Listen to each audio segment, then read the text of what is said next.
When did you start believing that being unseen meant being unworthy? When did you learn to make yourself smaller? When did you start equating silence with invisibility, and invisibility with some fundamental flaw carved into your bones? How many times have you stood in a crowded room and felt the specific agony of being a ghost, present but not perceived, breathing but not quite alive in anyone's awareness? And here's the question that cuts deepest. How long will you let other people's blindness convince you that you don't shine? When did loneliness stop being a feeling and start being an identity? When did you begin to wear it like a second skin, so familiar that you forgot what it felt like to exist without it?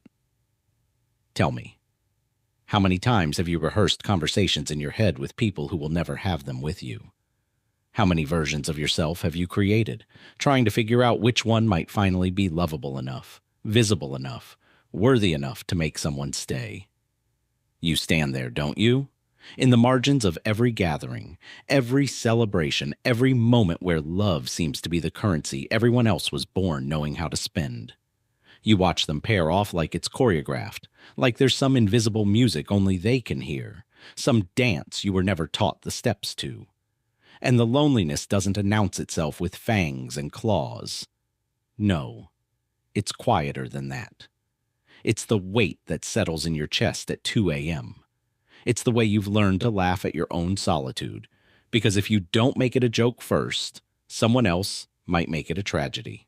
It's the way you say, "I'm fine," when someone asks, even though you're drowning in a very specific kind of emptiness, the kind that comes from being surrounded by connection you can't access, like pressing your face against a bakery window when you're starving. It's watching everyone else get chosen while you stand there wondering what secret language they're speaking that you were never taught. It's the exhaustion of performing okayness while your soul screams for someone, anyone, to look at you and actually see. But let me tell you something harsh and holy. You are complicit in your own disappearing act. You've been waiting for someone to choose you while simultaneously believing you're not worth choosing. You've been hoping to be seen while hiding behind the belief that you're somehow defective, somehow less than, somehow cosmically marked as the one who gets left behind. You've been asking the universe for love while whispering to yourself that you don't deserve it, and that contradiction, that's the real horror. Not that no one sees you, but that you've become so comfortable in your invisibility that you've stopped believing you deserve to be witnessed. You've built a home in your own absence. You've learned to survive on scraps of attention, convinced yourself that being forgotten is just your lot in life, that some people are meant to be loved and others, people like you, are meant to watch from the sidelines. You've made peace with your own erasure because making peace felt safer than fighting for your right to be seen. And that's the sickest part of all. You've done the abuser's work for them. You've silenced yourself before anyone else could. You've made yourself small before anyone else could diminish you. You've disappeared before anyone else could abandon you. The people who don't see you, they're not your people. Stop giving them power over your self-worth. Stop letting their blindness become your identity. The ones who walk past you, who forget your name, who choose everyone but you. They're not proof that you're unlovable. They're proof that they're looking in the wrong direction, that their vision is limited, that they're not equipped to recognize what you are. And what are you? You're a whole universe pretending to be a person, terrified that if you shine too bright, you'll scare away the very love you're starving for. So you dim yourself. You make yourself palatable, digestible, easy. You sand down your edges because you've been told that rough things don't get held gently. You perform normalcy because authenticity feels too risky when you're already convinced that the real you isn't enough. You become whoever you think people want you to be, and then you wonder why no one falls in love with the real you. How could they? You haven't shown them who that is. You've been too busy auditioning for a role in someone else's life to remember that you're the protagonist of your own. Here's the sick truth they don't tell you. Most people are too busy performing their own desperation to notice yours. Everyone's so obsessed with being chosen that they've forgotten how to do the choosing. They're all waiting for some external validation, some romantic comedy moment, some cosmic sign that they're worthy. And while everyone's waiting, everyone's lonely. The person who seems perfectly paired. They're terrified of abandonment. The one who appears so confident. They're checking their phone every 5 minutes to make sure they still matter to someone. The couple that looks so happy.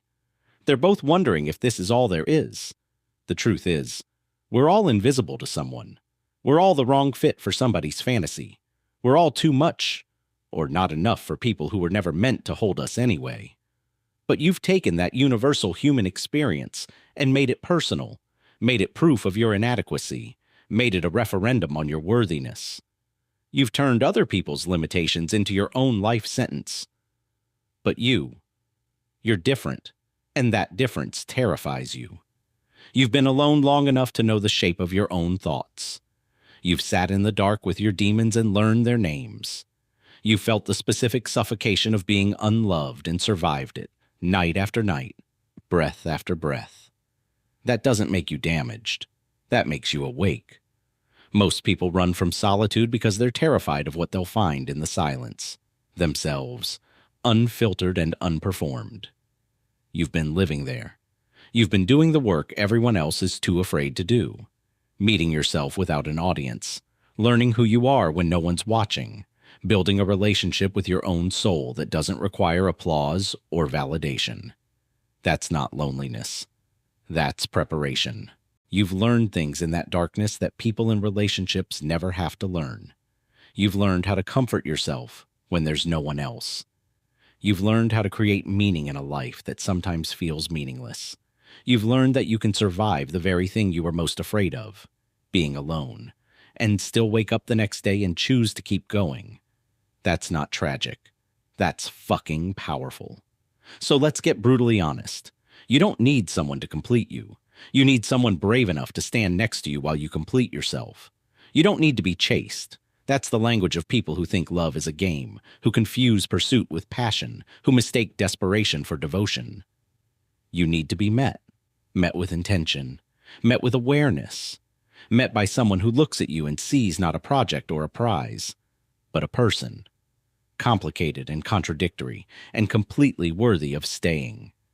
You don't need someone who makes you feel like you've won something. You need someone who makes you feel like coming home. You need someone who doesn't make you perform or prove or persuade.